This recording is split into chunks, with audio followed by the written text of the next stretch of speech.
দেশে যখন জোর করে পদত্যাগ করার হিড়িক পড়েছে। আসসালামু আলাইকুম, সবাই কেমন আছেন?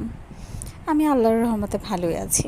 ছোটবেলা থেকে আমাদের শেখানো হয়েছে যে শিক্ষককে সম্মান করতে হবে এবং আমরা শিক্ষককে সম্মানই করে আসি। বাবা মার পরে যদি কেউ থাকে সেটা হচ্ছে শিক্ষক। আগে বাবা মারা বলতো, স্যার আমার সন্তানকে দিয়ে যাচ্ছি, এই যে মাংস হচ্ছে আপনার আর হাড্ডি হচ্ছে আমার, যত খুশি মারেন, কোনো অভিযোগ নাই, কিন্তু পড়াশোনা ভালোভাবে শিখতে হবে। কিন্তু এখনকার বাচ্চাদের মারা যাবে না, ভয় দেখানো যাবে না, কিচ্ছু করা যাবে না, শুধু তাদের কথা শুনতেই হবে। শোনেন, সন্তানরা বা বাচ্চা কাচ্চারা অনেক ধরনের ভুল করে থাকে, সেটা ভুল শোধরানোর জন্য একটু শক্ত হাতেই দমন হয় বা শক্ত হাতেই সেটা বলতে হয়, না হলে বাচ্চা কাচ্চারা কথা শোনা না। আর এটা যদি বললি এখনকার সময় তো খুবই খারাপ, সেটা হচ্ছে শিক্ষকের গায়ে হাত তোলা হচ্ছে, পদত্যাগ করানোর জন্য জোর করা হচ্ছে এবং শিক্ষককে যে পরিমাণে অসম্মান করা হচ্ছে, একটা শিক্ষক বেঁচে থেকে মরে যাচ্ছে। এগুলো আসলেই দেখা যাচ্ছে না, আমিই তো দেখতে পাচ্ছি না, আপনারা কি পাচ্ছেন?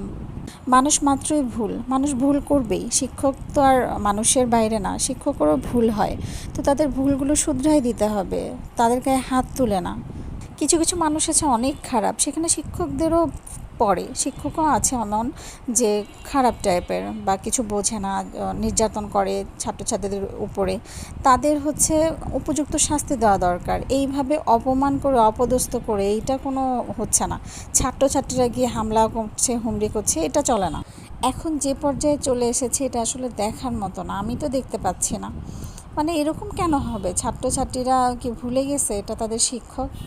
এবং সে তাও আবার এমনি এমন তেমন শিক্ষক না, সে প্রধান শিক্ষক, প্রত্যেকটা জায়গায় প্রধান শিক্ষককেই পদত্যাগ করাচ্ছে, যেখানে এই ব্যাপারে আমি কোনোই কথা বলতে চাইনি, কিন্তু কী করব বলেন?